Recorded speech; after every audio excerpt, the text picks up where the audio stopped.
नमस्कार, सार्वमंथन न्यूज महाराष्ट्रमध्ये आपलं स्वागत. पाहुयात आजची सविस्तर बातमी.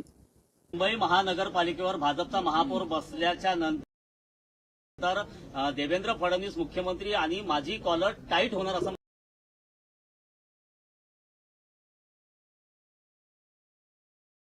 मंगलपुरात लोढा म्हणाले. या विधानाकडे आपण बहुतेक टाईट होऊन बोलले असते, म्हणजे कॉलर टाईट होऊन बोलले असते.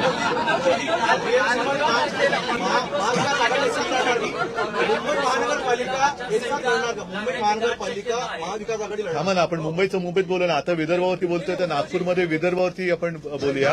आणि माझं म्हणणं असं आहे की तुम्हाला पत्रकारांसुद्धा मी माझी विनंती आहे नम्रपणाने, जे मंत्री तुमच्या समोर काही बाईट द्यायला येतील त्यांना विदर्भाचे प्रश्न विचारा, कारण जे सत्ताधारी पक्षातले आहेत त्यांना. कारण आम्ही तर आवाज उठवायचं काम करतो. आज आवाज उठवण्यासाठी एक प्रभावी शस्त्र असतं विरोधी पक्ष नेता, ते सुद्धा आमच्याकडे नाहीये, तरी सुद्धा आम्ही बोलतो आहोत. मात्र सत्ताधारी पक्ष एकामागोमाग एक येणाऱ्या निवडणुकांमध्ये एवढे आता बिझी झालेत की त्यांना आता उद्याचं अधिवेशन संपल्यानंतर त्यांची हेलिकॉप्टर्स बुक झालेली आहेत. त्यांच्या बॅगेमध्ये आता आनंदाचा शिधा भरलेला आहे. तो आनंदाचा शिधा म्हणजे मी फिरताना माझ्या बॅगा तपासल्या गेल्या, पण यांच्या बॅगामधल्या शिधा तपासला का नाही जात? अरे भाजपा चाहती है कि विरोधी पक्ष का नेता शिवसेना से बने, लेकिन शिंदे जी नहीं चाहते कि शिवसेना को पद मिले. इस बीच में महायुति में मतभेद देखा जाए. वो उनकी आपस की बात है, मैं क्या कर सकता हूँ उसमें. सर लेकिन नहीं जो भी नहीं वो ऐसे अगर किसी के दबाव में काम कर रहे हैं तो फिर क्या सत्ता छोड़ देनी चाहिए उन्होंने.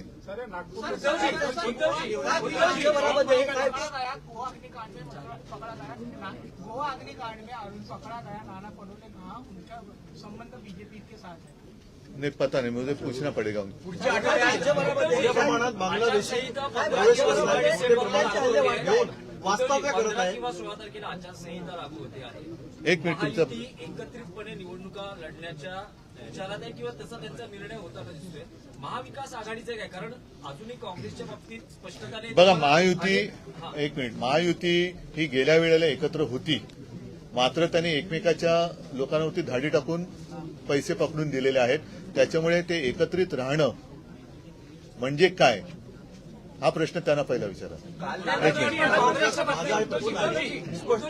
बांगलादेशी जे मोठ्या प्रमाणामध्ये बांगलादेशी लोक घुसपेटिया करून महाराष्ट्रात वास्तव्य करत आहे, मोठे प्रमाणपत्र तयार करून राहत आहे. कित्येक प्रमाणपत्र आढळले आहे, विदर्भात सर्वात जास्त आढळले आहे.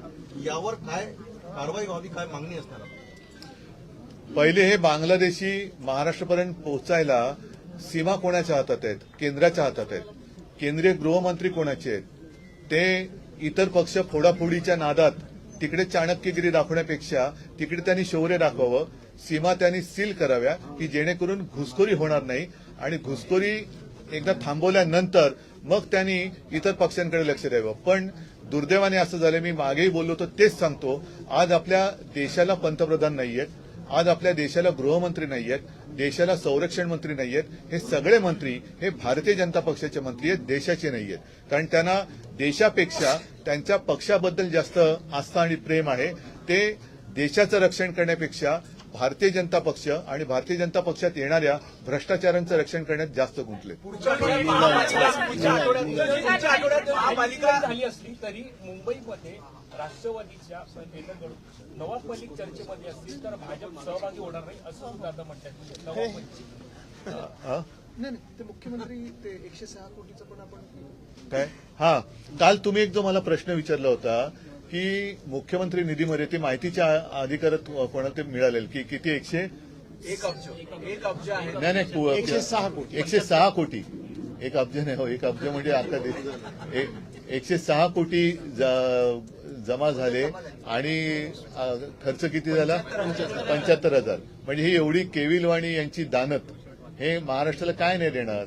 बाकी निवडणुकीच्या तोंडावरती जे काय सगळं तुमच्याकडनं आणि इतरांकडनं ऐकतोय की आम्हा पैसा वाटला गेला असं मी ऐकलं, आणि आनंदाचा शिधा सुद्धा घेऊन जातानाच्या बॅगा दिसल्या, तर त्याच्यातल्या ते तुम्ही जे वाटतंय. पण शेतकऱ्यांसाठी जी काय मदत म्हणून गोळा केली गेली, मुख्यमंत्री सहायता निधीसाठी म्हणून जी काही झाली पाहिजे, तर मुख्यमंत्री कोणाला सहाय्य करतायत? कोण आहे ते सगळे जे त्यातले जे सगळे लाभार्थी कोण आहेत? हे सुद्धा बघायला पाहिजे. आणि 106 कोटीमधले फक्त तुम्ही 75,000 रुपये वाटताय. ही सगळी थट्टा चाललेली आहे आणि यांना नुसती सत्ता उपभोगायची आहे. जनतेचं कल्याण यांच्याकडनं होईल असं मला काय वाटतं. सार्वमंथन न्यूज महाराष्ट्राला लाईक करा, शेअर करा, सबस्क्राईब करा.